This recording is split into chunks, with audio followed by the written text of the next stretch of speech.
A weathered leather journal concealed within a crumbling stone wall would transform a patch of seemingly worthless farmland into a historical landmark that attracts scholars and patriots from across the nation.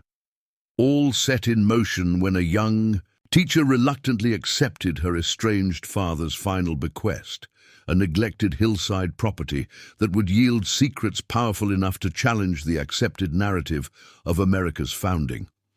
Before we jump back in, tell us where you're tuning in from, and if this story touches you, make sure you're subscribed, because tomorrow I've saved something extra special for you. The relentless summer rain pounded against the windshield as Emma Caldwell navigated the rutted dirt road leading to what the locals called Folly Hill Farm. The GPS had lost signal miles ago, forcing her to rely on handwritten directions from her father's attorney. Each muddy mile reinforced her growing certainty that this inheritance was more burden than blessing, a final reminder of the complicated relationship with a father she'd barely known. Pulling her decade-old sedan alongside a dilapidated barn, Emma surveyed the property with mounting dismay. The small farmhouse, its white paint long surrendered to the elements, stood defiantly against the backdrop of overgrown fields and encroaching forest. This forgotten corner of rural Virginia seemed determined to reclaim what humans had briefly cultivated. "This is it," she murmured to herself, comparing the attorney's crude map to the uninspiring reality before her. Dad's legendary investment in property. Inside her messenger bag, the final notice from Greenfield County Tax Authority seemed to mock her presence. Property taxes unpaid for 3 years. Environmental remediation required for collapsed outbuildings. $14,000 due within 60 days, or the county would seize the property. Just one more financial obligation from a father whose sporadic presence in her life had offered little beyond broken promises and occasional birthday checks. At 32, Emma had constructed a life of modest stability. Her position teaching American history at Westridge High School provided enough income to maintain her small apartment and chip away at her student loans. Her careful financial planning hadn't accounted for inheriting a money pit in the form of abandoned farmland, especially one carrying significant tax liabilities. Gathering her courage and a flashlight from the glove compartment, she approached the farmhouse, careful to avoid the rotted steps on the sagging porch. The key from the attorney, impossibly large and ornate for such a humble dwelling, turned reluctantly in the rusted lock. The door protested with a haunting groan as decades of isolation gave way to human intrusion. The musty scent of abandonment greeted her as dust particles danced in the thin beams of light penetrating the grimy windows. The interior revealed a peculiar time capsule, furniture draped in yellowed sheets, bookshelves lined with volumes untouched for decades, and walls adorned with faded maps of the surrounding countryside marked with notations in a precise hand she didn't recognize. "What am I supposed to do with this?" she whispered to the empty house, her teacher's salary nowhere near sufficient to rehabilitate such a property, let alone satisfy the looming tax burden. Emma's phone rang, temporarily anchoring her to the present moment. Her sister's name illuminated the screen, the only person who truly understood the complicated legacy their father had left behind. "Please tell me it's not as bad as we feared," said Catherine without preamble, her practical nature evident even through the spotty connection. "Worse," Emma replied, moving toward a window to maintain the signal. "The house is barely standing, the fields are completely overgrown, and there's a tax bill that exceeds my annual classroom supply budget by about $13,000. Catherine's sigh carried the weight of shared experience. At 36, she had established herself as a successful archaeologist specializing in early American settlements, her academic achievements standing in stark contrast to their father's perpetual schemes and investments that never quite materialized. "I can fly. In this weekend," Catherine offered, professional interest mingling with sisterly concern. "My current dig wraps up tomorrow, and I've got some vacation days accumulated. Maybe there's something salvageable we can auction to cover the taxes." Emma felt a surge of gratitude for her sister's unwavering support. "That would be amazing. The attorney mentioned something about historical significance, but I'm seeing nothing but decay and repair bills." "Dad always did have an inflated sense of value," Catherine remarked, with the diplomatic tone she reserved for discussing their father. "But sometimes historical significance isn't immediately visible. Document everything before you move anything. Take photos of rooms exactly as they are." After ending the call, Emma began a methodical survey of the property, her historian's training providing structure to an overwhelming task.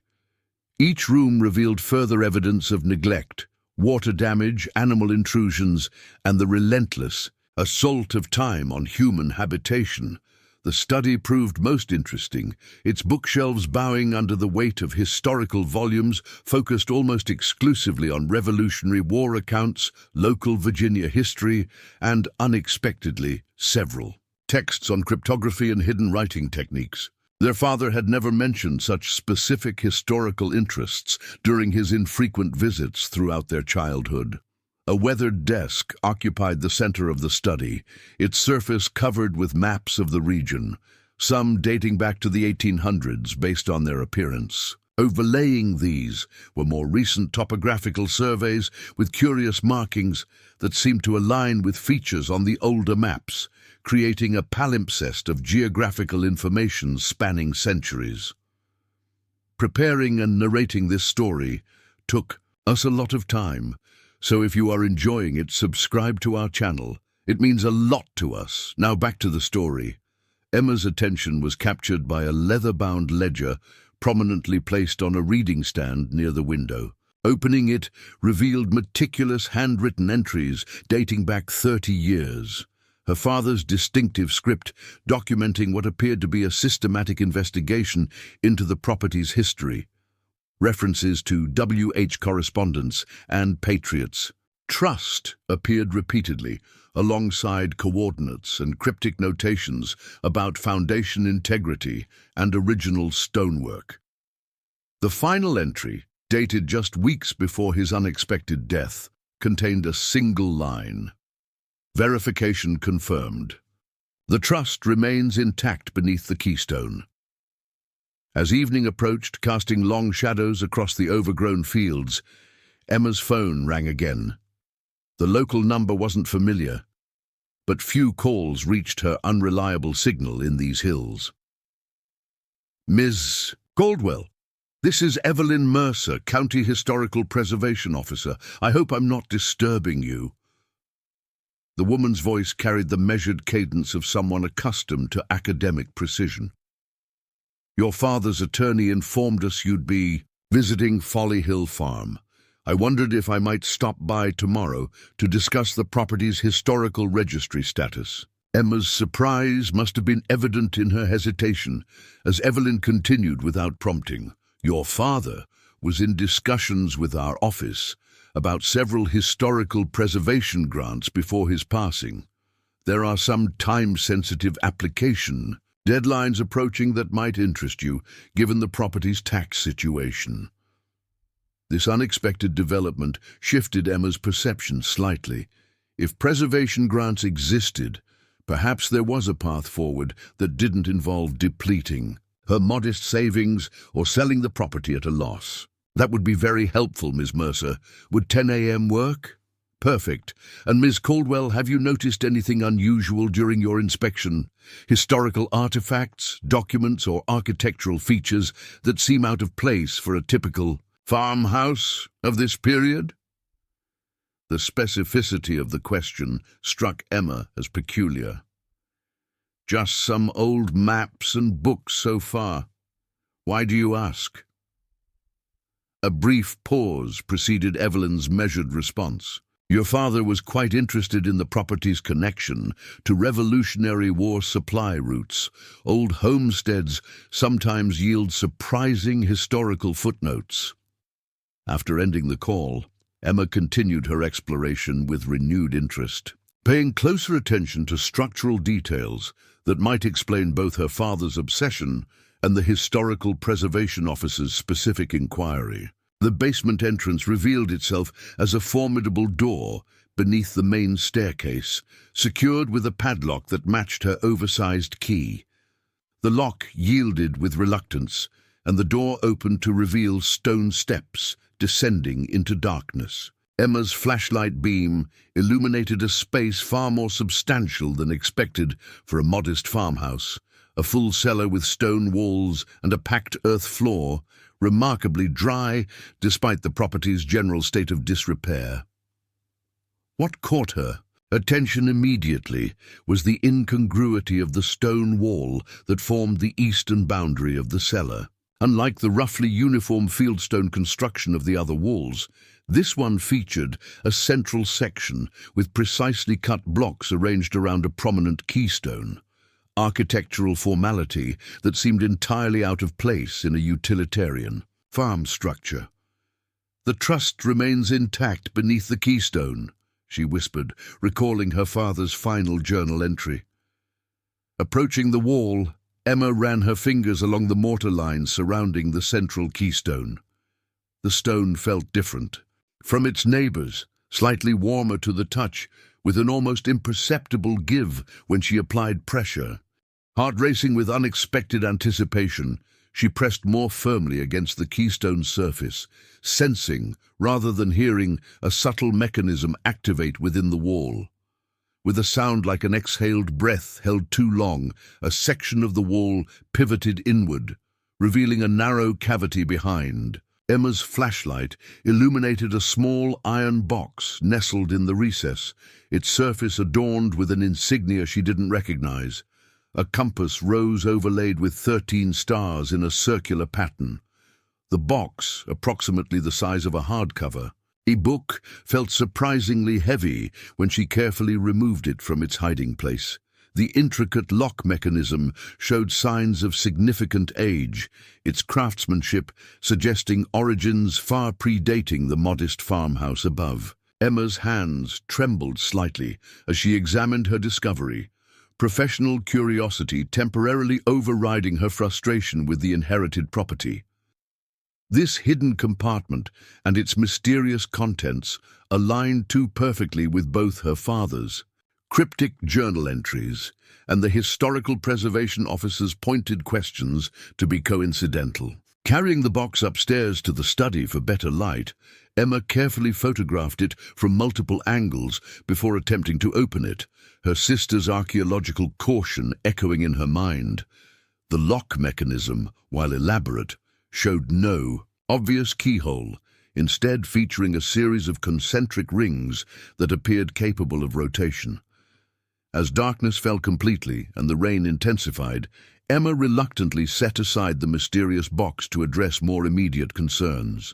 The farmhouse, while structurally sound beneath its cosmetic deterioration, offered minimal comfort. No electricity, questionable plumbing, and an emptiness that amplified every creak and settling noise of the aging structure.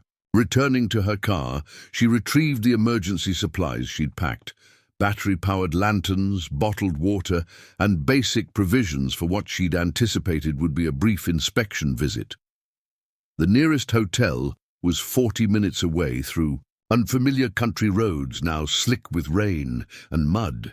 Practical considerations outweighed discomfort. She would spend the night in her father's abandoned home. Setting up a makeshift camp in the study, Emma found herself drawn repeatedly to the iron box and her father's journals. Sleep proved elusive as questions multiplied in her mind. Why had her father, a man whose interest in history had never surfaced, during their limited interactions, dedicated decades to researching this seemingly unremarkable property? What significance could justify the careful concealment of the box behind a false wall? And why had the County Historical Preservation Office maintained such specific interest in the property? Morning arrived with clearing skies and the distant sound of a vehicle navigating the rutted drive. Checking her appearance in a dusty mirror, Emma sighed at the evidence of her uncomfortable night, rumpled clothes and fatigue evident in her expression. Professional pride necessitated at least basic presentability for the meeting with the preservation officer. Through the window, she observed a modest sedan parking beside her own vehicle. The woman who emerged carried herself with academic composure, silver-streaked, hair pulled back in a practical style, clothing suggesting professional authority rather than bureaucratic formality. What caught Emma's attention, however, was the portfolio emblazoned with the same unusual compass rose and star pattern that adorned the iron box. The coincidence seemed too precise to be accidental.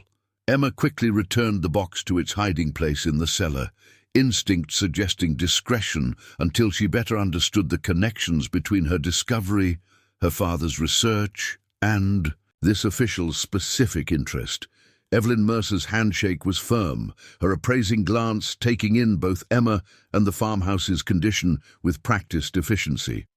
"Thank you for accommodating me on such short notice, Ms. Caldwell. Your father spoke often of your work teaching early American history. He was quite proud of your academic achievements." This casual reference to conversations with her father triggered a conflicted response in Emma. During their infrequent and awkward visits, he had rarely inquired about her teaching career, yet apparently discussed it with relative strangers. "My father and I weren't particularly close," Emma acknowledged, guiding Evelyn to the study where she'd arranged her father's maps and journals on the desk. "His interest in this property was something he never shared with me. I'm hoping you might provide some context for his research." Evelyn approached the desk with evident interest, carefully examining the maps before responding. "Your father contacted our office approximately 5 years ago regarding Folly Hill Farm's potential historical significance. His initial inquiry concerned Revolutionary War supply routes through this region, specifically sites associated with the Culper spy ring's Virginia operations. This reference to America's first organized intelligence network immediately captured Emma's professional attention.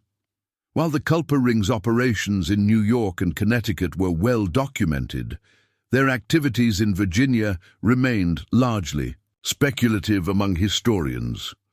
The conventional historical narrative suggests the Culper ring's operations were confined to the northern colonies, Emma noted, her academic training engaging despite her personal circumstances. Evelyn smiled with apparent approval at Emma's knowledge. Conventional narratives often reflect limited evidence rather than historical reality. Your father was pursuing compelling documentation suggesting a southern extension of the network, particularly focused on moving intelligence and supplies through this specific region. The preservation officer opened her portfolio, revealing documents with an official appearance, historical land grants, survey maps from the 1780s, and what appeared to be correspondence excerpts on aged parchment. Folly Hill wasn't always such an isolated property, Evelyn explained, indicating features on the historical maps. During the Revolutionary period, this location sat at the intersection of 3 significant trade routes connecting Richmond to western settlements. What makes it particularly interesting is its original ownership. She produced a land grant document bearing an unmistakable signature that caused Emma's historian pulse to quicken. This property was originally granted to William Hale in 1779. The name might seem unremarkable until you recognize the signature authorization from Benjamin Tallmadge, Washington's spymaster and the architect of the Culper Ring. The historical implications of this connection were significant enough to momentarily distract Emma from her inheritance dilemma. If this remote property had indeed been connected to revolutionary intelligence operations, its historical value transcended the modest structures currently occupying the land. "What did my father hope to find here?" Emma asked directly, gesturing toward the journals documenting his methodical research. Evelyn's expression revealed careful consideration before responding. "Your father believed this property contained a preserved message cache, essentially a time capsule deliberately concealed by culpa operatives to protect sensitive intelligence that couldn't be safely transported during British occupation periods. His research had identified architectural anomalies consistent with known culpa concealment techniques." The hidden compartment and iron box immediately came to mind, but Emma maintained a neutral expression. Something in Evelyn's carefully measured explanation suggested there might be competing interests surrounding her father's research, historical preservation certainly, but perhaps other motivations as well. "These preservation grants you mentioned," Emma redirected, "what would they entail for the property?" "The Historical Emergency Preservation Fund could address the immediate tax liabilities," Evelyn explained, producing application materials from her portfolio. "Designation as a revolutionary historical site would establish protection from development pressures while opening access to restoration funding. The application deadline is 3 weeks away, requiring documented evidence of historical significance beyond property records." As their discussion continued, Emma noticed Evelyn's gaze repeatedly drifting toward the bookshelves, her attention seemingly divided between their conversation and cataloguing the study's contents. The preservation officer's interest, while professionally appropriate, carried an intensity that suggested personal investment beyond institutional responsibility. Their meeting was interrupted by the distinctive sound of vehicles on the gravel drive. Multiple vehicles, based on the sustained noise. Through the study window, Emma observed 3 black SUVs with government plates parking in a formation that effectively blocked both her car and Evelyn's sedan. "Are you expecting colleagues?" Emma asked, tension evident in her voice. Evelyn moved quickly to the window, her composed demeanor faltering momentarily. "Absolutely not. That's Richard Hale and his team from the Federal Historical Recovery Division." Her expression hardened as she observed the new arrivals. His methods have been criticized by preservation professionals for prioritizing acquisition over contextual conservation. The name immediately connected to the historical documents they just discussed.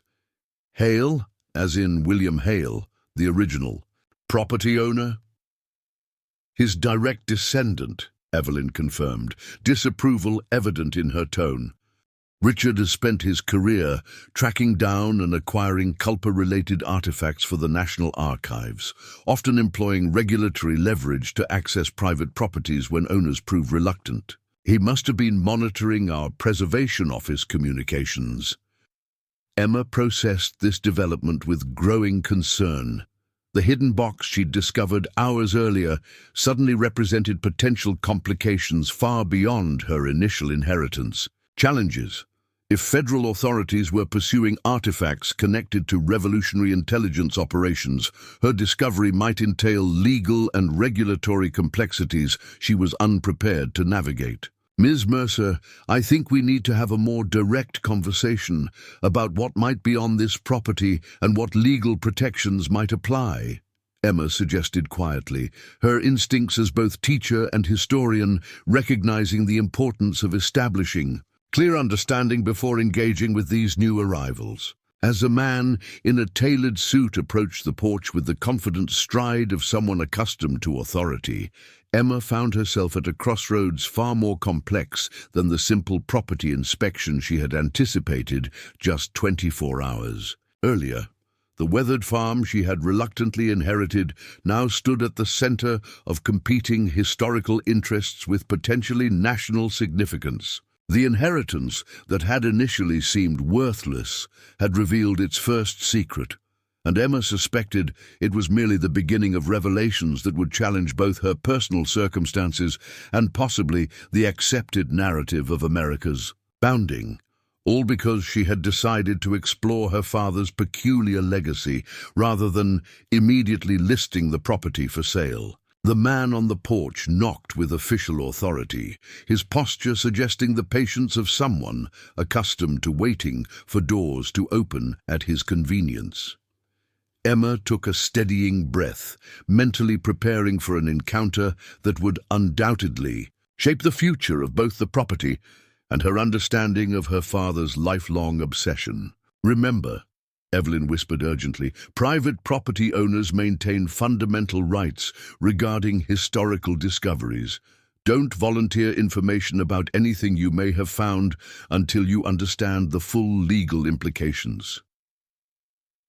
With this caution echoing in her mind, Emma moved to answer the door, her inheritance suddenly transformed from financial burden to historical mystery with implications she could scarcely begin to anticipate. The weathered farmhouse, which had initially represented nothing but obligation and unwanted connection to an absent father, now stood as potential guardian to secrets that had remained hidden for centuries, waiting for the right person to uncover truths long concealed in its humble walls. The modest property that had seemed destined for county seizure due to tax delinquency might instead become the centerpiece of historical revelation that would transform not just Emma's financial circumstances, but possibly the nation's understanding of its revolutionary origins. The worthless land her father had left behind concealed value far beyond property assessments or market listings, historical significance waiting to be properly recognized and preserved for future generations. As Emma opened the door to face whatever complications these federal officials represented, she felt an unexpected connection to the father whose absence had defined much of her life. Perhaps his obsession with this seemingly unremarkable property hadn't been mere eccentricity, but rather dedication to historical truth that transcended personal relationships. In pursuing the mystery he had left behind, she might finally understand the man whose final bequest had initially seemed like one last disappointment, but now promised revelation beyond anything she could have anticipated.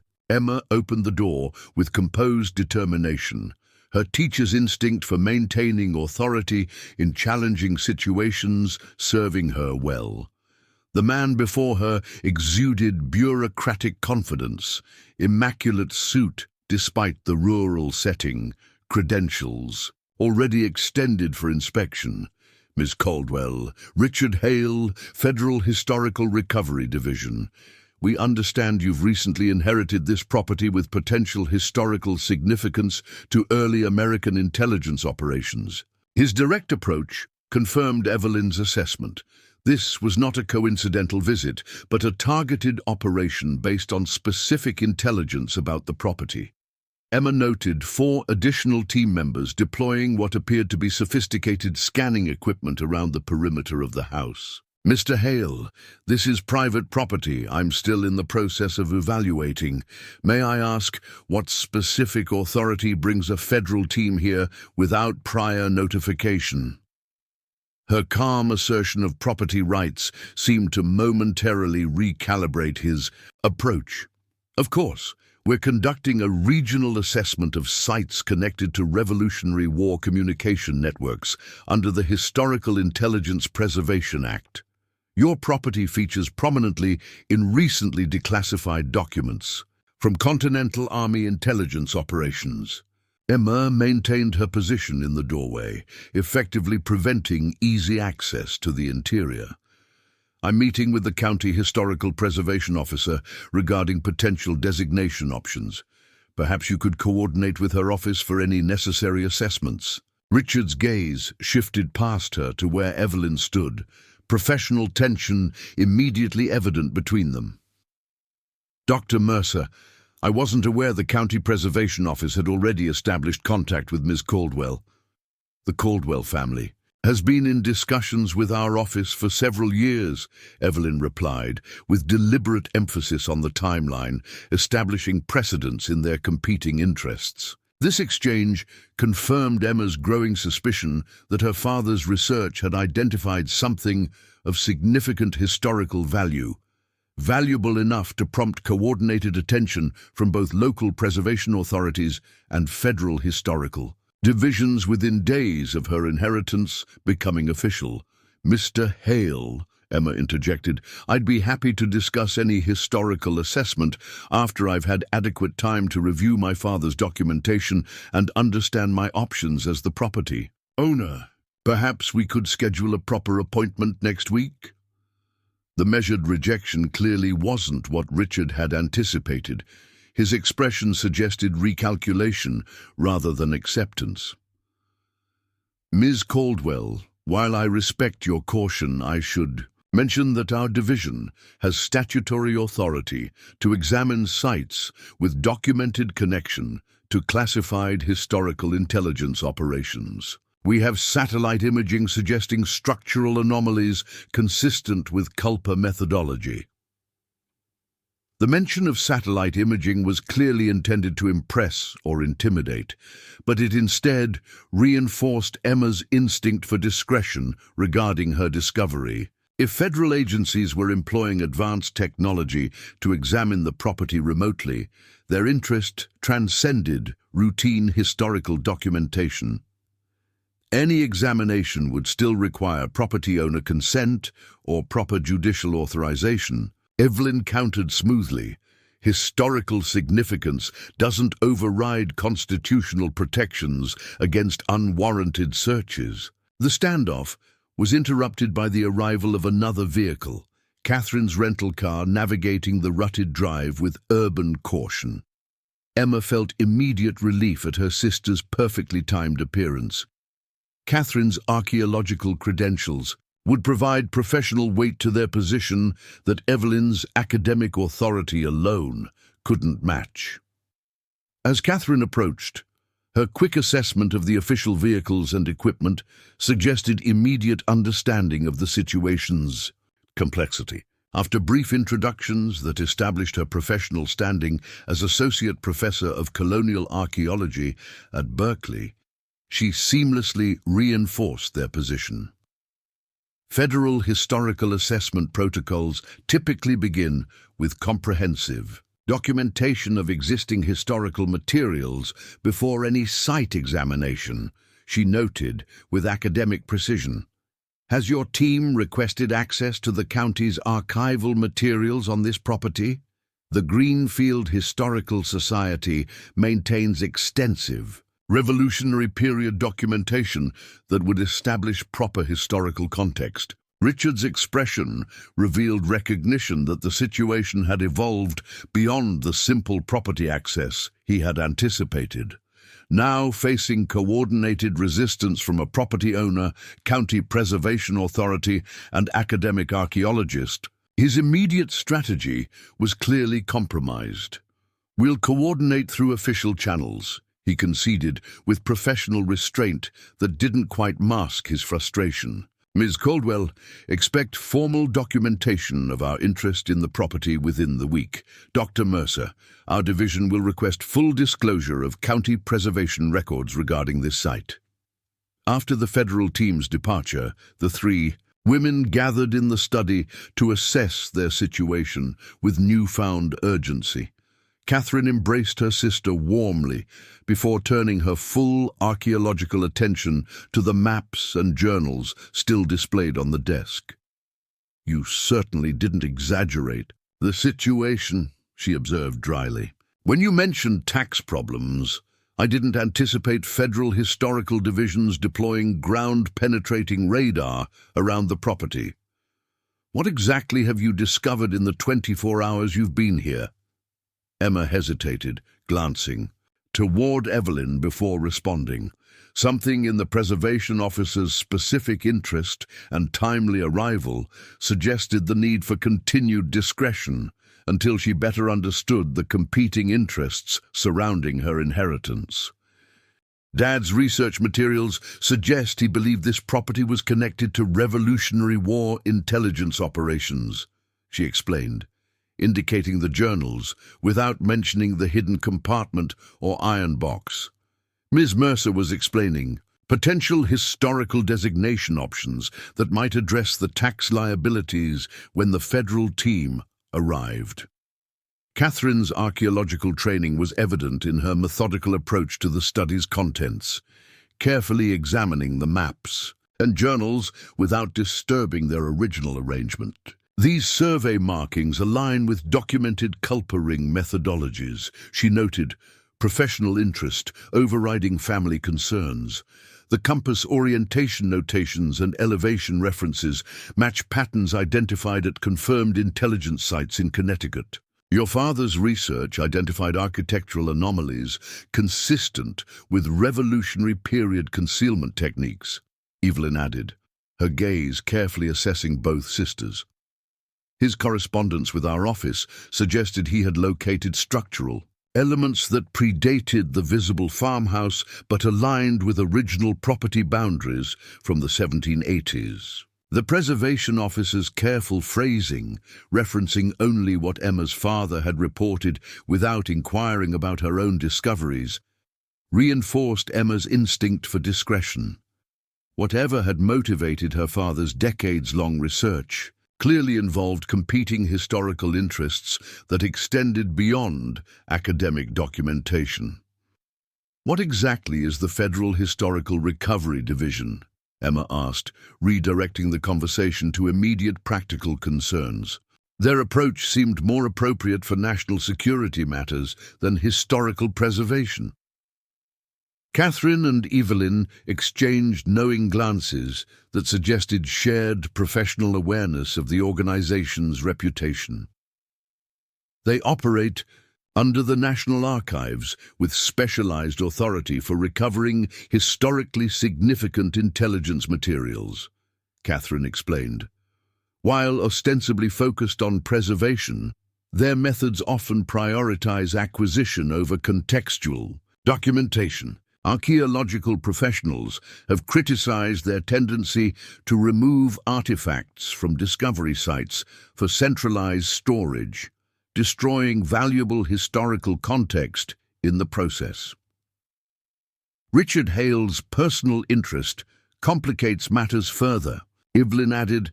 As a descendant of William Hale, he's pursued culper-related artifacts throughout his career with unusual intensity. His academic publications suggest personal vindication rather than objective, historical documentation motivates his work. This information crystallized Emma's growing understanding of her situation. What had initially seemed a burdensome inheritance now represented the intersection of academic historical interest, federal institutional authority, and apparently personal family legacy. The iron box hidden within the stone wall had suddenly become the center of competing claims she hadn't anticipated when reluctantly accepting her father's bequest. I need to understand my legal position before proceeding further, Emma concluded practically. What rights and obligations do property owners have regarding historical artifacts discovered on private land? What claims might federal agencies have on materials connected to revolutionary intelligence operations? Evelyn's expertise proved immediately valuable. The legal framework depends on several factors. Generally, artifacts discovered on private property belong to the landowner, but significant historical materials may trigger preservation requirements that limit what you can do with them. Intelligence-related materials from the Revolutionary period exist in a particularly complex legal space because they predate formal federal intelligence agencies. Catherine's archaeological perspective added important context. The ethical considerations are as significant as the legal ones. If your father identified preserved revolutionary intelligence materials, their historical value would be extraordinary, potentially transforming our understanding of early American intelligence operations. Proper archaeological documentation would be essential to preserving their historical context. As evening approached, bringing the threat of another summer storm, Emma made a decision. Her initial reluctance to engage with her father's peculiar legacy had been transformed by the day's events into determination to understand exactly what he had discovered before his death. The competing interests surrounding the property suggested historical significance far beyond what the modest farmhouse visibly indicated. "Catherine, could you stay a few days to help evaluate the property properly? Your archaeological expertise would help identify what might have triggered such specific federal interest." "Already planned on it," her sister confirmed with a supportive smile. "My department chair owes me several weeks of accumulated leave, and this situation is professionally fascinating regardless of our family connection." Turning to Evelyn, Emma maintained careful diplomacy. "Ms. Mercer, your preservation expertise has been extremely helpful. Would you be willing to provide guidance on the historical designation application while we conduct a more thorough documentation of the property?" The preservation officer appeared momentarily conflicted before responding. "Of course. The county has legitimate interest in ensuring proper preservation of significant historical sites. I should disclose that my academic background focused specifically on revolutionary intelligence networks in Virginia. Your father's research aligned with questions I've explored throughout my career." This additional transparency reinforced Emma's growing understanding of the interconnected interests surrounding her inheritance. Evelyn's specific academic focus explained her detailed knowledge of culpa methodologies and immediate recognition of the research material's significance. After Evelyn's departure with promises to prepare preliminary designation documentation, the sisters finally had privacy to speak openly about the situation. "You found something you haven't mentioned," Catherine stated directly, her tone making it a statement rather than a question. "Your careful avoidance of specific discoveries during our conversation with Evelyn was obvious to anyone with basic observational training." Emma smiled at her sister's perceptiveness. Within hours of arriving, "Come with me." Leading Catherine to the cellar, Emma revealed the stone wall's hidden compartment and carefully retrieved the iron box she had concealed upon Evelyn's arrival. In the improved light of Catherine's professional field lamp, the box's craftsmanship and insignia became even more impressive, clearly period-appropriate for Revolutionary-era construction. 18th century craftsmanship, Catherine confirmed, examining the box without touching it.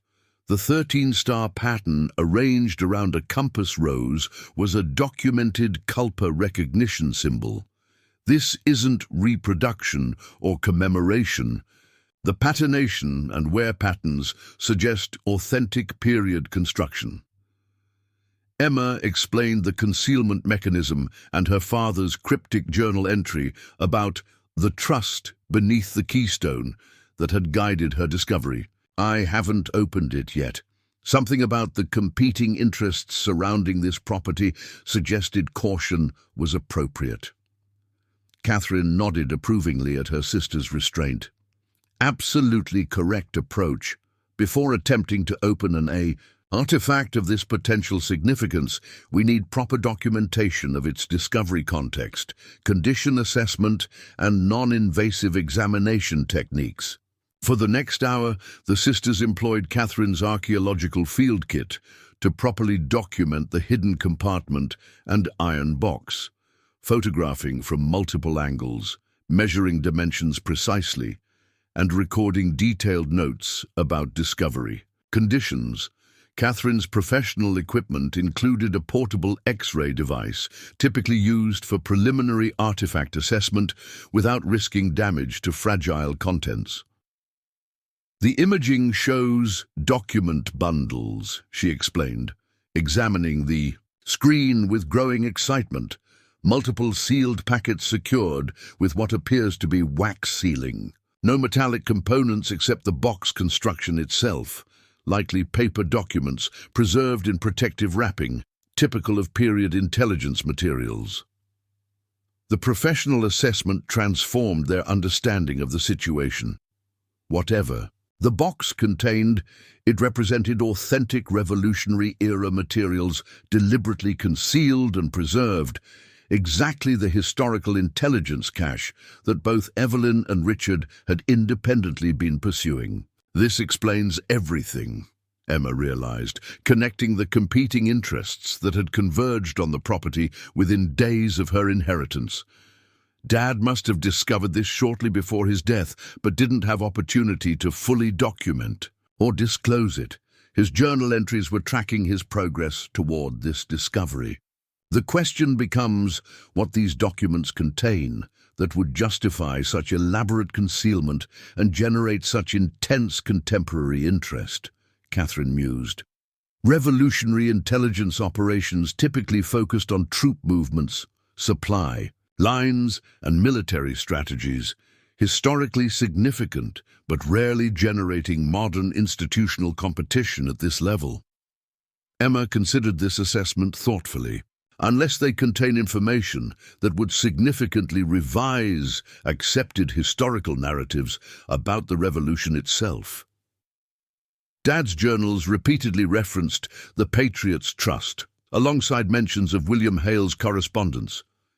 As they carefully returned the box to its hiding place for overnight security, both sisters recognized their responsibility extended beyond merely resolving inheritance complications. Whatever historical materials their father had located after, decades of research now depended on their decisions for proper preservation and documentation. We need expert consultation before proceeding further, Emma concluded. Legal advice regarding our rights and obligations, archaeological expertise beyond even your credentials to ensure proper documentation, and security measures to protect the site while we determine appropriate actions. I have colleagues at the University Historical Preservation Department who could provide confidential assessment, Catherine offered.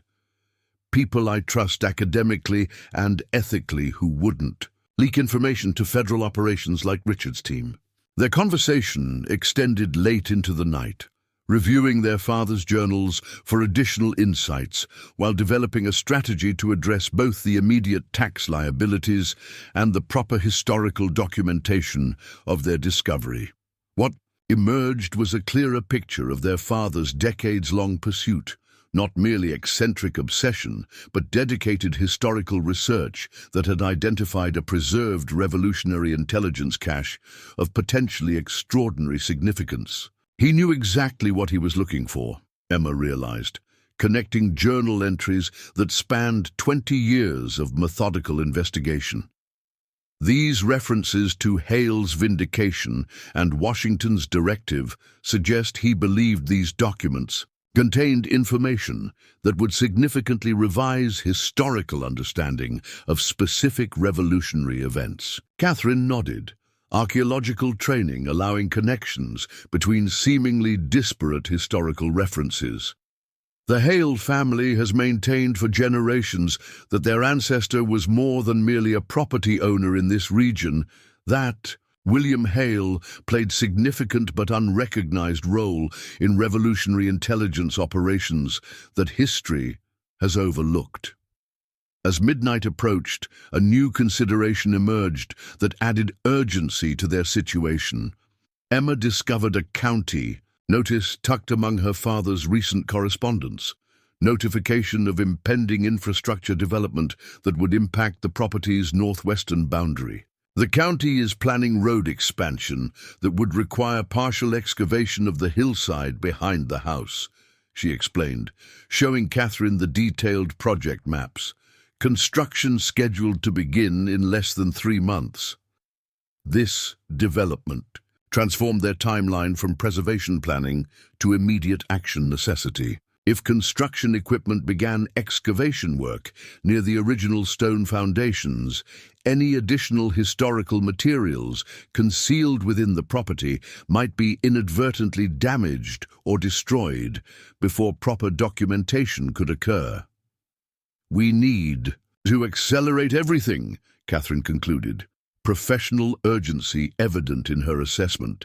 The historical designation application, proper archaeological survey, and legal protection measures all need to be initiated immediately rather than following standard timelines. As they finally sought rest in the sparsely furnished bedrooms, Emma found herself transformed from reluctant inheritor to determined protector of historical legacy that extended far beyond her family connection. The worthless farmland that had initially seemed merely financial burden had revealed its first secret, with strong indication that more significant discoveries awaited proper investigation. The iron box, hidden within the stone wall, represented merely initial evidence of historical significance that might extend throughout the property, potentially transforming understanding of revolutionary intelligence operations in ways that explained both her father's dedicated research and the intense institutional interest that had emerged immediately following his death. What had begun as obligatory inspection of unwanted inheritance had evolved into compelling historical mystery. With national significance, Emma's professional training as historian had unexpectedly aligned with personal legacy in ways she could never have anticipated when reluctantly accepting the attorney's key just 24 hours earlier. The teacher who had dedicated her career to helping students understand America's founding now found herself potential custodian of primary documents that might transform that very historical narrative. The inheritance that had initially seemed worthless burden had revealed value transcending mere property assessment, historical significance that might ultimately prove priceless in its contribution to national understanding. As sleep finally claimed her, Emma's thoughts returned to the father whose absence had defined much of her life. Perhaps his obsession with this seemingly unremarkable property revealed dedication and purpose she had never recognized during their limited interactions. In pursuing the historical truth he had spent decades researching, she might finally understand the man himself, finding connection through shared commitment to preserving history others had overlooked or deliberately obscured. The modest farmhouse that had initially represented nothing but obligation and unwanted connection to an absent father now stood as guardian to secrets that had remained hidden for centuries, waiting for the right person to uncover truths long concealed. In its humble walls, Emma's inheritance had transformed overnight from financial liability to historical responsibility, with implications extending far beyond personal circumstance to potentially reshape understanding of America's revolutionary foundations. The morning light filtered through dust-covered windows as Emma awoke to the sound of voices outside the farmhouse. Momentarily disoriented in the unfamiliar surroundings, she quickly recalled the extraordinary developments of the previous day, the hidden compartment, the mysterious iron box, and the competing interests suddenly converging on her inheritance. Peering through the bedroom window, she observed Catherine already engaged in conversation with two individuals whose appearance suggested academic rather than governmental affiliation. Their modest vehicle displayed university parking permits, and equipment cases bearing archaeological field markings sat nearby. Quickly making herself presentable, Emma joined the group outside, where Catherine made introductions with evident relief. "Emma, these are my colleagues I mentioned. Dr. Marcus Chen, specialist in Revolutionary-era document preservation, and Layla Hakim, whose doctoral work focuses on cryptographic methods used in early American intelligence operations.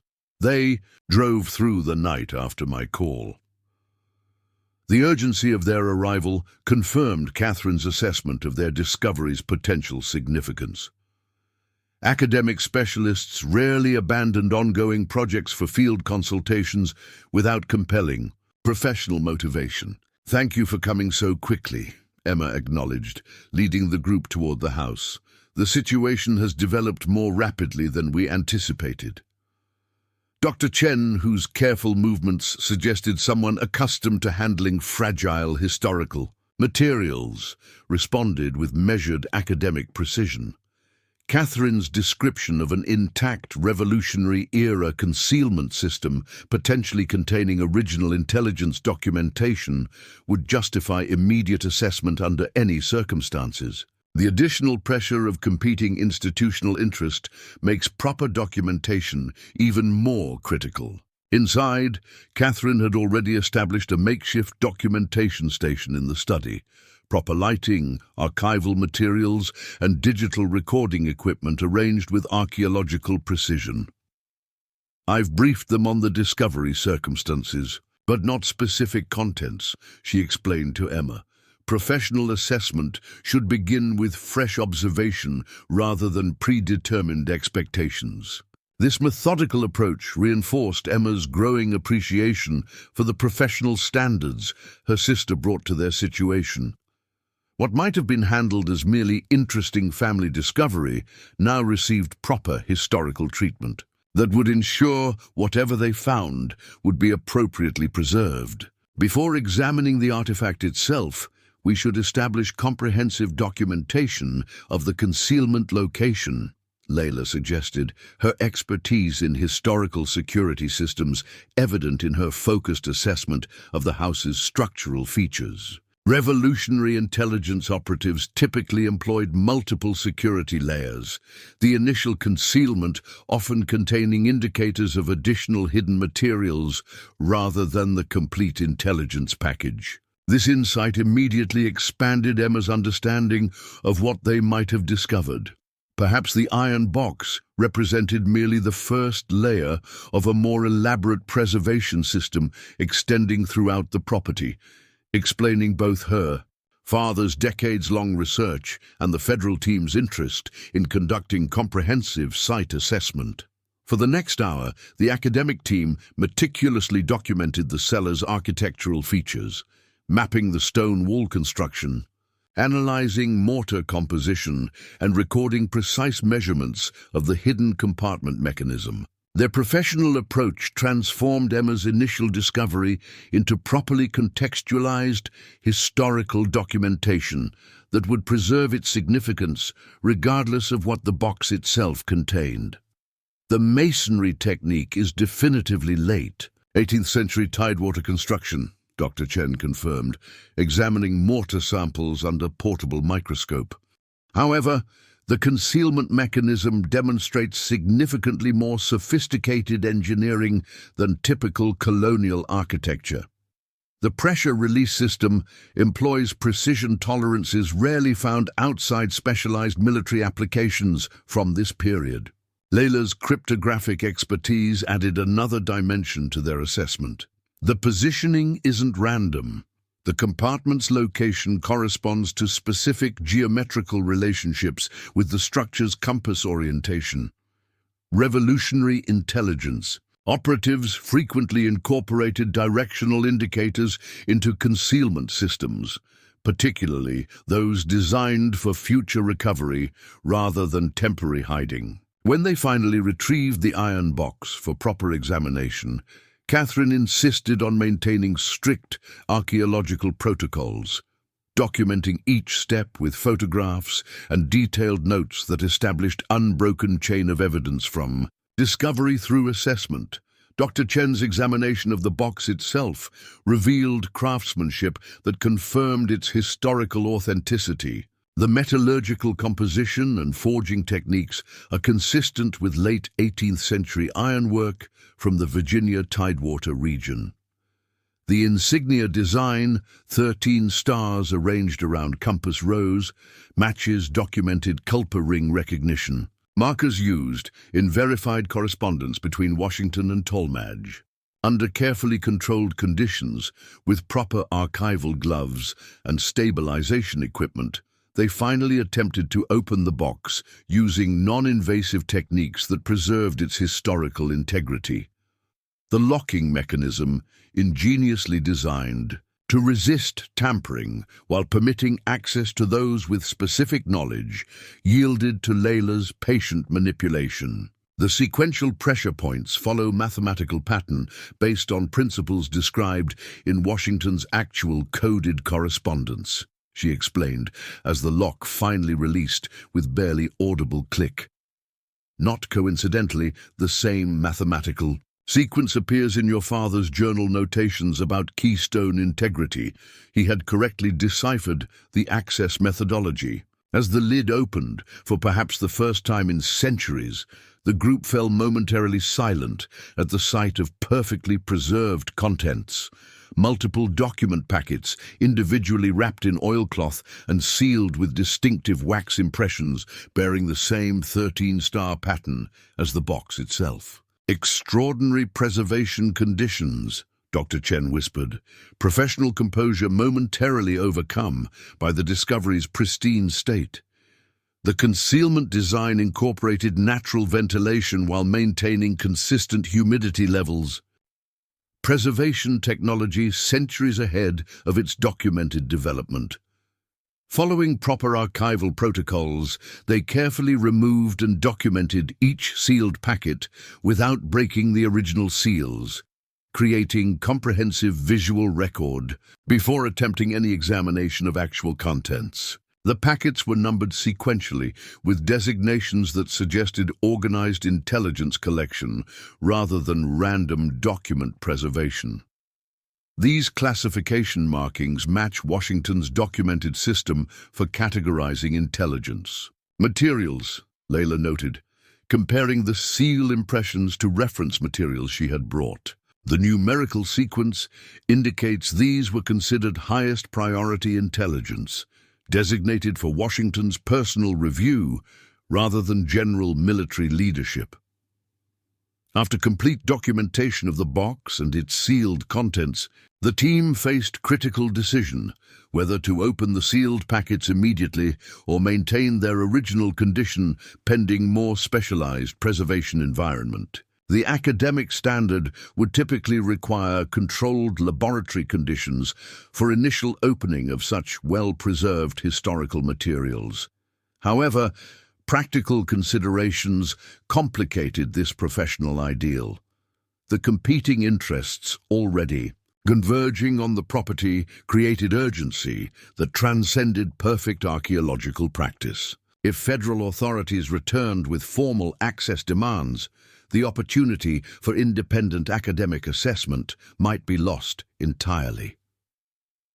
"We need at least preliminary understanding of contents before making further decisions," Catherine acknowledged, balancing archaeological ideals against practical necessities. If these documents contain information significant enough to explain institutional competition for access, we should know before engaging with Federal Historical Division or County Preservation Office.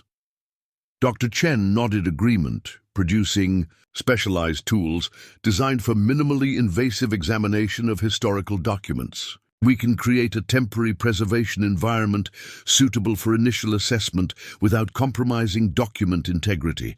I suggest examining a single packet first to determine content nature before deciding on comprehensive approach.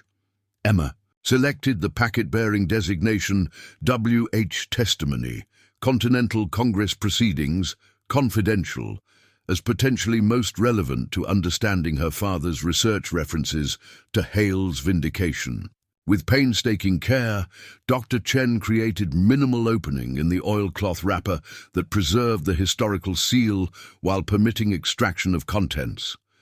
The document that emerged, multiple pages of handwritten text on paper whose remarkable preservation belied its age, immediately commanded reverent attention from everyone present. The handwriting, precise and formal in appearance, conveyed authority even before the signature became visible. William Hale, sworn testimony before closed session of Continental Congress, dated March 1780. This appears to be transcript of testimony, not included in official congressional records, Dr. Chen observed, carefully scanning the document without directly handling the fragile pages. The authentication signatures include John Adams and Thomas Jefferson as witnesses, confirming closed session proceedings outside standard documentation. As they carefully processed the document's contents, the historical significance of their discovery became increasingly apparent. William Hale's testimony detailed intelligence operations coordinated through this property that identified British sympathizers within Continental Congress itself. Information so politically volatile, it had apparently been deliberately excluded from official historical records. This directly contradicts established historical accounts of congressional unity during critical revolutionary period, Emma noted, her historian's training immediately recognizing the narrative implications. Standard historical texts present occasional policy disagreements, but never suggestion of active British intelligence assets within Congress itself. Layla's cryptographic expertise provided crucial context for understanding the document's exceptional security measures. Revolutionary leadership faced sophisticated British intelligence networks throughout the colonies. Washington's correspondence reveals consistent concern about information security, particularly regarding internal continental deliberations where exposure of division could undermine international support. The testimony named specific congressional delegates who had allegedly provided British forces with advanced knowledge of Continental Army movements, explaining several devastating military defeats previously attributed to tactical errors or simple misfortune. Most significantly, it provided documented evidence methodology that could be verified against existing historical records once researchers knew what connections to examine. This explains everything, Catherine realized, connecting their discovery to the intense institutional interest that had emerged immediately following their inheritance. If verified, these documents would require significant revision of established revolutionary history, particularly regarding political unity narratives that form foundational national mythology. Dr. Chen's professional assessment confirmed the document's authenticity based on preliminary examination. The paper composition, ink formulation, and handwriting characteristics all align with authenticated period documentation. The preservation quality is extraordinary, allowing for forensic verification impossible with most revolutionary-era materials that have undergone degradation. This confirmation transformed their understanding of both historical significance and contemporary implications. Whatever additional documents remained sealed within the packets, the single testimony they had examined already represented historical discovery with potential to significantly revise understanding of America's founding narrative, explaining the institutional competition for control of these materials. We need to secure proper preservation while ensuring academic access rather than institutional control, Emma concluded, her teacher's commitment to historical accuracy overriding any consideration of personal benefit from their discovery. These documents belong to historical record, not proprietary institutional archives with restricted access. Their deliberation was interrupted by Catherine's phone alert. Security motion sensors she had discreetly placed around the property perimeter, signaling approach of multiple vehicles. Through the study window, they observed official SUVs parking. Alongside unmarked vans bearing satellite equipment, Richard Hale's federal team had returned, apparently with expanded technological capabilities. They're deploying ground-penetrating radar, Layla observed with professional concern. Standard archaeological assessment wouldn't require that level of subsurface imaging technology unless they're specifically searching for additional concealment systems. This assessment confirmed their earlier suspicion. The iron box likely represented merely initial component of more comprehensive historical preservation throughout the property. Richard's team appeared equipped for systematic survey rather than targeted examination, suggesting they possessed information about potential discoveries beyond the single compartment Emma had located. "We need legal protection immediately," Catherine stated, already contacting colleagues via text. "Federal historical teams can request emergency access authorization if they demonstrate potential historical degradation risk." Exactly the argument Richard would construct, given the road construction notices. Emma made rapid decision based on preservation priority rather than legal positioning.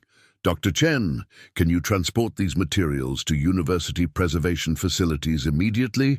We need proper conservation resources beyond what we can establish here." The preservation specialist nodded gravely. "My laboratory maintains controlled environment specifically designed for Revolutionary-era document conservation. We can provide proper preservation conditions while determining appropriate long-term conservation approach." As they carefully repackaged the examined document and prepared the box for secure transport, Emma drafted formal notification establishing their discovery and academic partnership, creating documentation trail that would complicate any federal attempt to claim jurisdiction without proper legal process. Catherine's archaeological training provided structure for their rapid response. "We need comprehensive photographic documentation of everything before transportation, chain of custody documentation with multiple academic witnesses, and immediate notification to State Historical Preservation Office establishing discovery precedents." Their urgent preparations were interrupted by firm knock at the door, Richard Hale's authoritative presence unavoidable given the vehicles clearly visible in the driveway. Emma exchanged meaningful glances with Catherine, who discreetly continued preparing materials for transport, while Emma moved to address the federal official. Opening the door with composed determination, Emma found Richard accompanied by a professionally serious woman whose credentials identified her as Department of Justice Historical Artifacts Division. The escalation to Justice Department involvement confirmed the extraordinary significance institutional authorities placed on potential discoveries at the property. "Ms. Caldwell, circumstances have changed since our previous conversation," Richard began without preamble. "We've received federal court authorization for historical assessment of this property based on satellite imaging suggesting structural degradation, threatening potential artifacts of national significance." He presented legal document bearing federal court seal, emergency preservation authorization that would typically override property owner objections. However, Emma had anticipated this approach during night's strategy discussions with Catherine. "Mr. Hale, we've already initiated proper historical preservation measures in partnership with University Archaeological Department," she countered, presenting her own documentation. "Professional assessment began yesterday with qualified historical preservation specialists who have established appropriate conservation protocols." She gestured toward Dr. Chen and Layla, whose academic credentials were immediately apparent in both their equipment and methodical documentation approach. "Full disclosure documentation has been filed with State Historical Preservation Office, establishing discovery parameters and conservation methodology." The Justice Department representative examined their documentation with professional assessment, rather than Richard's evident frustration at finding established academic process already underway. "Your preservation initiative appears properly structured under state historical guidelines. However, federal interest remains relevant given potential national historical significance." Emma maintained composed academic focus rather than adversarial positioning. "We welcome appropriate federal documentation of the discovery process. However, the primary conservation requirements necessitate specialized document preservation environment beyond field conditions." Dr. Chen's university laboratory provides authorized conservation facilities recognized by National Archives themselves. This reference to established standards temporarily shifted advantage in their favor, creating framework for collaborative approach rather than jurisdictional conflict. Richard clearly recognized the tactical adjustment required by circumstances. "We propose joint custody documentation," he offered with reluctant professionalism.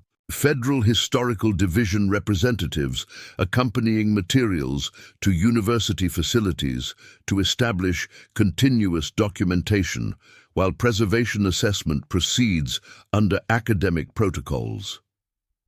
This compromise represented significant concession from his initial approach, acknowledging legitimate academic process while maintaining federal visibility appropriate for potentially significant historical discovery. Emma exchanged quick glances with Catherine, who nodded subtle agreement. That arrangement would satisfy both preservation requirements and proper institutional documentation, Emma acknowledged, establishing collaborative framework rather than continued opposition. "Our primary concern remains proper conservation of potentially significant historical materials through established academic protocols." As they formalized this arrangement, Emma reflected on remarkable transformation of her circumstances in mere 48 hours. The inheritance that had initially seemed worthless burden had revealed historical significance beyond anything she could have anticipated. Documents potentially capable of reshaping understanding of America's founding narrative. The modest farmhouse that had represented nothing but financial obligation now stood as discovery site for historical materials of national significance. Her father's decades of research vindicated through discovery that transcended personal legacy to potentially transform historical understanding itself. As Dr. Chen carefully secured the iron box and its precious contents for transportation under joint academic federal supervision, Emma found unexpected resolution regarding the father whose absence had defined much of her life. His obsession with this seemingly unremarkable property had revealed dedication to historical truth that transcended personal relationships, commitment to preserving significant national heritage that had remained hidden for centuries. In continuing his work through proper academic channels rather than surrendering discoveries to institutional control, she honored both historical integrity and family legacy in ways that aligned professional values with personal reconciliation. The teacher who had dedicated career to helping students understand America's founding now found herself custodian of primary documents that might transform that very historical narrative. The worthless inheritance had revealed worth beyond monetary assessment, historical significance that represented her father's true legacy far more meaningfully than mere property deed. In accepting responsibility for proper preservation of these revolutionary secrets, Emma embraced connection to both national history and personal legacy that transcended previous disappointment and absence. As their unusual convoy prepared for departure, university preservation specialists and federal historical representatives united in shared commitment to proper documentation of extraordinary discovery. Emma recognized that her inheritance journey had only begun. Whatever additional historical secrets remained concealed within the property, her responsibility now extended beyond personal circumstance to preservation of national heritage that had waited patiently for proper discovery. The road ahead would undoubtedly present further challenges as competing institutional interests navigated unprecedented historical revelation.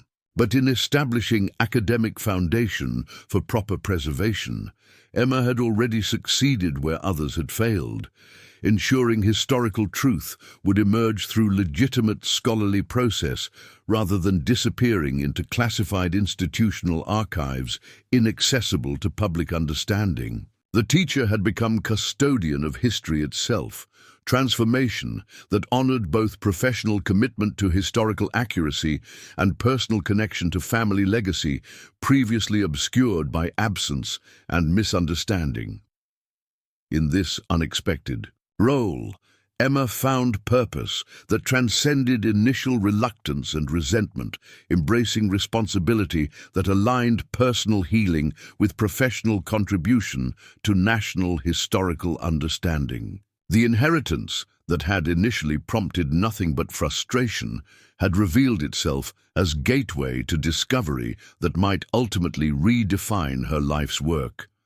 Connecting classroom teaching to primary historical research in ways she could never have anticipated when reluctantly accepting the attorney's key just 48 hours earlier.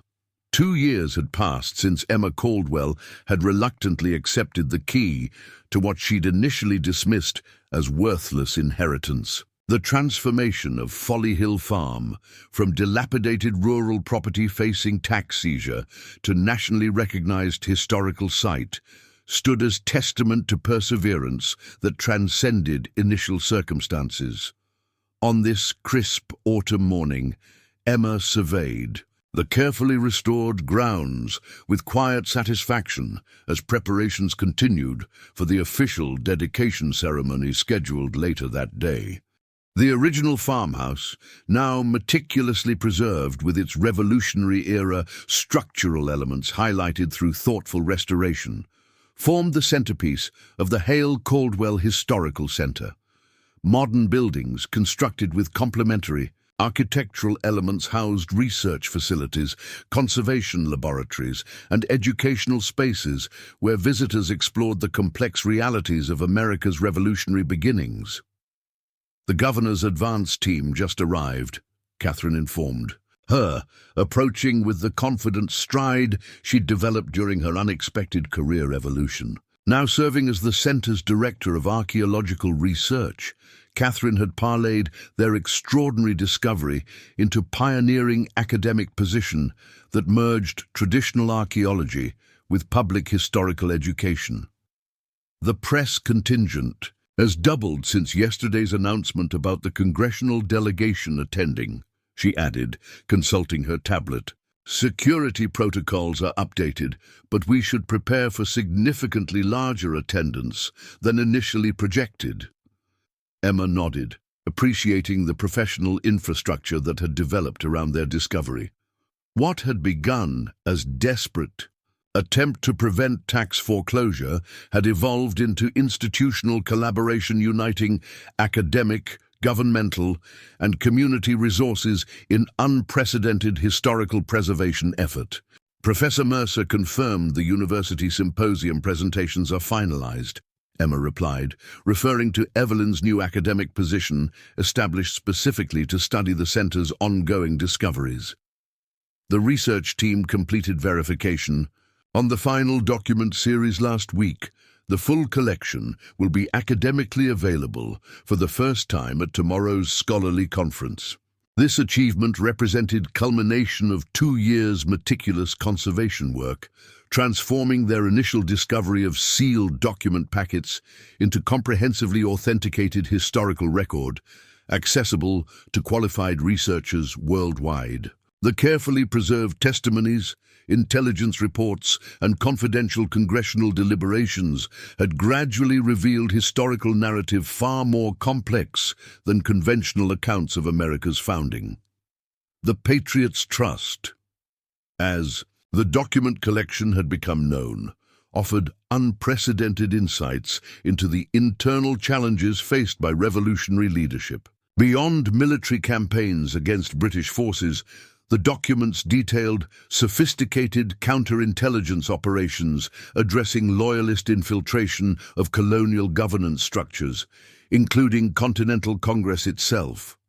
Director Hale's team completed final security installation for the special exhibition, Catherine continued, referencing the unexpected partnership that had emerged from initial jurisdictional tensions. Richard Hale, whose aggressive pursuit of historical materials had initially positioned him as antagonist, had ultimately become essential ally in creating institutional framework that balanced security requirements with academic accessibility. Their collaborative approach had established new model for handling historically sensitive discoveries, maintaining rigorous academic standards while acknowledging legitimate national security interests in revolutionary intelligence materials. The compromise had transformed potential conflict into pioneering partnership that now served as template for similar discoveries nationwide.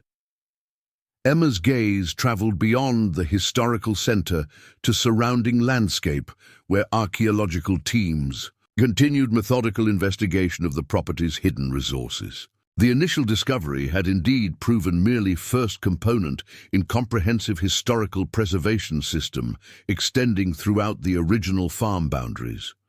Successive excavations had revealed additional document caches, strategic maps, and encrypted communications that collectively illuminated revolutionary intelligence operations with unprecedented detail. The educational center reached capacity registration for next month's teacher workshops, Emma noted with particular satisfaction. As the center's director of historical education, she had designed innovative programs that brought the discoveries' significance directly into classroom curriculum nationwide. Her transition from high school history teacher to national educational leader had maintained her fundamental commitment to historical accuracy while exponentially expanding her impact. This educational outreach represented Emma's personal priority within the center's multifaceted mission. Beyond academic research and governmental preservation, she had insisted from the beginning that the discoveries must enhance public historical understanding, particularly for students whose appreciation of revolutionary complexity often fell victim to oversimplified patriotic narratives. Their conversation paused as Dr. Marcus Chen approached, preservation portfolio in hand and characteristic precision evident in his movements. His specialized laboratory, initially temporary conservation measure during their urgent evacuation of discovered materials, had evolved into permanent research facility dedicated to revolutionary-era document preservation. The authentication certificates are finalized for today's exhibition, he reported, presenting elegantly bound documentation package. Full spectroscopic analysis, contextual verification, and comparative handwriting confirmation completed for all displayed documents. The provenance chain is academically unassailable. This meticulous authentication process had proven essential as the document's historical implications became apparent. The testimonies and intelligence reports preserved in William Hale's hidden caches had directly challenged conventional historical narratives about revolutionary leadership unity, revealing internal conflicts, British sympathizers in colonial governance and intelligence compromises that explained previously misunderstood military failures. Such revelations inevitably faced skepticism from established historical perspectives, requiring extraordinary documentation standards to withstand inevitable challenges. Dr. Chen's rigorous authentication methodologies had ultimately silenced even the most determined critics, establishing irrefutable evidence chain that validated the discovery's historical authenticity. Senator Harrison confirmed his keynote address will incorporate the newly verified Washington correspondence, Dr. Chen added, referencing perhaps their most significant recent authentication, direct written orders from George Washington, establishing the Culper Ring's southern extension with William Hale as primary Virginia operative. This documentation had transformed historical understanding of both the Revolutionary Intelligence Network's geographical scope and Hale's personal role, elevating him from obscure property owner to key intelligence operative whose contributions had remained unrecognized in conventional historical accounts. The final display calibration is complete in the main exhibition hall, reported Layla Hakim, now the center's director of cryptographic research. Her specialized expertise had proven invaluable as they unraveled the sophisticated coding systems employed throughout the discovered documents. The interactive decryption stations are calibrated for visitor education while maintaining security protocols for the original encryption methodologies. This balance between educational transparency and responsible handling of historical intelligence techniques had required careful consideration. The revolutionary encryption methods, while centuries old, had established foundational principles still relevant to modern cryptography. Their educational presentations revealed historical significance while respecting legitimate security considerations regarding methodology details. As preparations continued around them, Emma found moment of quiet reflection amidst the controlled chaos of final exhibition arrangements. The journey from reluctant inheritor to historical preservation director had transformed not just her professional trajectory, but her understanding of family legacy and personal purpose. Her father's obsessive research, once dismissed as eccentric, waste of resources, now stood vindicated as visionary historical preservation that had safeguarded national treasures for proper academic discovery. The journals she had initially viewed with frustration now formed a valuable research collection, documenting methodical investigation that had ultimately succeeded where generations of conventional historians had failed. "Thinking about Dad?" Catherine asked softly, recognizing her sister's momentary introspection. Emma nodded, appreciation replacing the resentment that had once colored her perception of their father's absence. He understood the significance long before anyone would listen. All those years of research others dismissed as obsession, he was right all along. This reconciliation with their father's legacy had perhaps been the most unexpected personal outcome of their discovery journey. The man whose absence had defined much of their childhood had ultimately connected them to historical purpose that transcended conventional family relationships, shared commitment to historical truth that now united them beyond physical presence. He would have appreciated the historical validation, but probably been uncomfortable with all this attention, Catherine observed with wry smile, gesturing toward the media setup and ceremonial preparations surrounding them. His journals never mention recognition, just determination to uncover the truth regardless of personal cost. This insight into their father's motivation had emerged gradually as they decoded his decades of research notes alongside the revolutionary documents themselves. His pursuit had never sought personal acclaim or financial gain, only verification of historical truth that established figures had deliberately obscured from national narrative. Their conversation was interrupted as Evelyn Mercer joined them, academic dignity complemented by evident excitement regarding the day's significance. Her transition from county preservation officer to university research professor had maintained her connection to the discovery while expanding its academic impact through scholarly publication and educational integration. The academic delegation from colonial Williamsburg just arrived, she reported with professional satisfaction.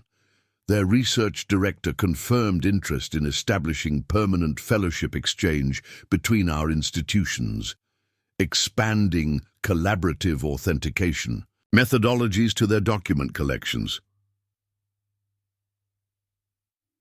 This institutional recognition from America's premier colonial research facility represented significant validation of their center's academic protocols. Beyond the specific historical revelations, their methodological innovations in document authentication and contextual analysis had established new standards for revolutionary-era research nationwide. "The governor's asking if you'll join the preliminary briefing before the ceremony," Evelyn continued, consulting her schedule. The congressional historians have additional questions about document sequence verification before the main presentation. Emma checked her watch, conscious of remaining preparation time before the formal dedication. Catherine can handle the technical authentication questions more effectively. I need to finalize the educational presentation components and check visitor flow patterns through the exhibition spaces. This division of responsibilities reflected their complementary strengths within the center's leadership. Catherine managing archaeological and authentication protocols, while Emma focused on educational impact and public historical understanding. Their partnership had created institutional balance that maintained academic rigor while ensuring accessible historical presentation. As ceremony time approached, Emma completed final walkthrough of the main exhibition hall where the most significant documents would be displayed for the first time. The carefully designed space balanced security requirements with educational clarity, allowing visitors to appreciate both the physical artifacts and their historical significance through thoughtfully integrated explanatory materials. The central display featured William Hale's sworn testimony before closed congressional session, the document that had first revealed the extraordinary nature of their discovery. Alongside it, newly authenticated correspondence from Washington, Jefferson, and Adams established historical context that transformed understanding of revolutionary leadership challenges during the war's darkest periods. What struck Emma most profoundly was how these documents humanized the founding figures often rendered as marble monuments in conventional historical treatment. The intelligence reports revealed leaders struggling with internal security threats, difficult ethical compromises, and profound disagreements about governance principles. Complex humanity behind historical mythology that offered more meaningful inspiration than simplified patriotic accounts. This nuanced historical reality formed the centerpiece of Emma's educational philosophy at the center. Rather than diminishing the founders' achievements, these revelations of internal struggle and compromise elevated their accomplishments by demonstrating the substantial obstacles they had overcome. Visitors departed with deeper appreciation for revolutionary leadership precisely because they understood the complexity behind the success. As guests began arriving for the dedication ceremony, Emma observed Richard Hale directing final security arrangements with characteristic precision. Their initially adversarial relationship had evolved into respectful collaboration that balanced his institutional responsibility for historical security with her commitment to academic accessibility. Final verification protocols complete, he reported with professional satisfaction. The exhibition security parameters exceed National Archive standards while maintaining visitor engagement requirements. This balance represented perhaps their most significant institutional innovation, developing preservation methodology that satisfied legitimate security considerations without sacrificing educational impact. The model they had established now influenced historical preservation approaches nationwide, particularly for discoveries with national security implications. Your father would have appreciated the comprehensive authentication we've achieved, Richard acknowledged, rare personal observation from the typically formal federal director. His research notes demonstrated remarkable insight regarding document location predictions despite limited technological resources. This acknowledgement of her father's contribution from initial skeptic carried particular significance.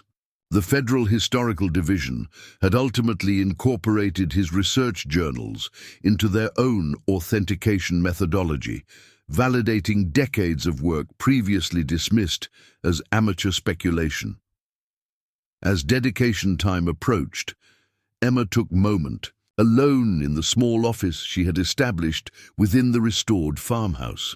Unlike the modern facilities surrounding the original structure, this space maintained connection to the property's humble beginnings, reminder of the unlikely path that had led from inherited tax burden to national historical treasure. The framed county tax notice that had once threatened foreclosure now hung alongside the center's National Historical Designation Certificate, powerful juxtaposition of crisis and transformation that reminded visitors how easily these historical treasures might have been lost through ordinary administrative process.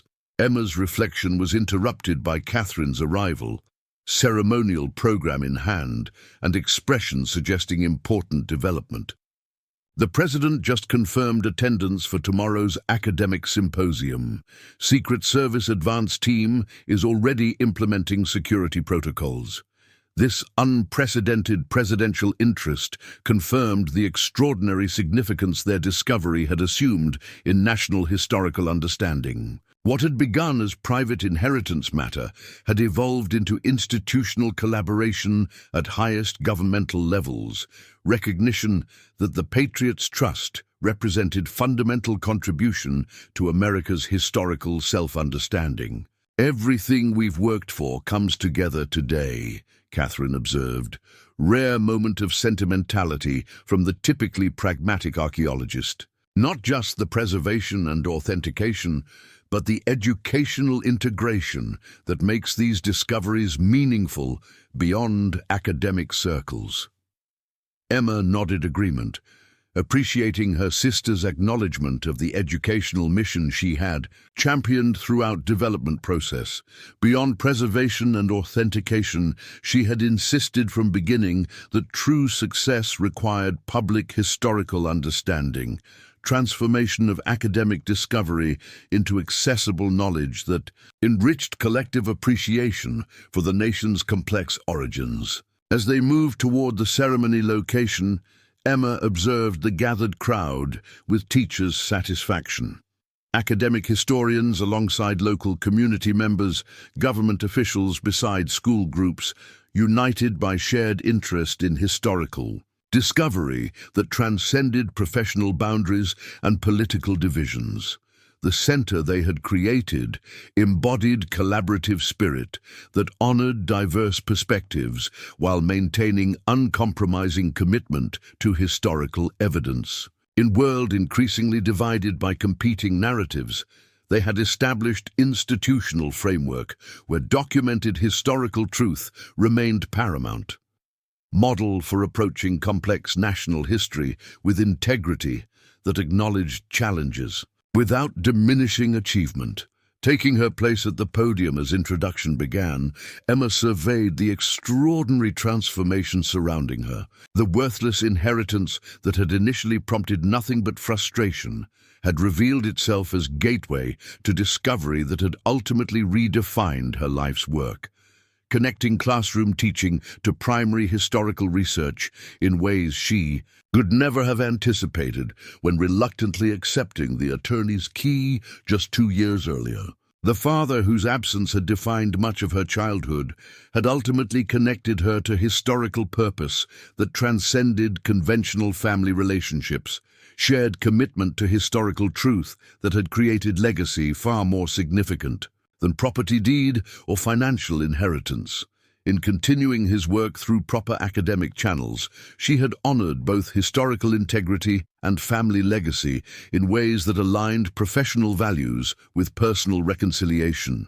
As she began her address to the assembled dignitaries, media representatives and community members, Emma expressed gratitude that extended beyond formal acknowledgements to fundamental appreciation for unexpected journey that had transformed seeming misfortune into extraordinary opportunity. The worthless land had yielded priceless historical treasure, but more importantly, it had revealed purpose that connected personal legacy to national heritage in ways that gave profound meaning to both.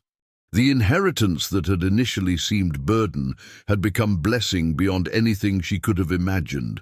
Opportunity to contribute to national historical understanding while honoring family legacy previously obscured by misunderstanding and absence. In this unexpected convergence of personal and historical significance, Emma had discovered that true value transcends property assessments and financial calculations, measured instead through contribution to understanding that enriches collective appreciation for the complex human reality behind historical mythology. The Hale Caldwell Historical Center stood as testament to perseverance that transforms seeming misfortune into extraordinary opportunity. Reminder that initial appearances of worthlessness often conceal value awaiting proper discovery and appreciation. In pursuing historical truth with uncompromising integrity, Emma had transformed not just inherited property, but personal understanding of legacy that connected generations through shared commitment to preserving knowledge too valuable to remain, concealed behind weathered walls and faded memories. Up next, you've got two more standout stories right on your screen. If this one hit the mark, you won't want to pass these up. Just click and check them out, and don't forget to subscribe. And turn on the notification bell so you don't miss any upload from us.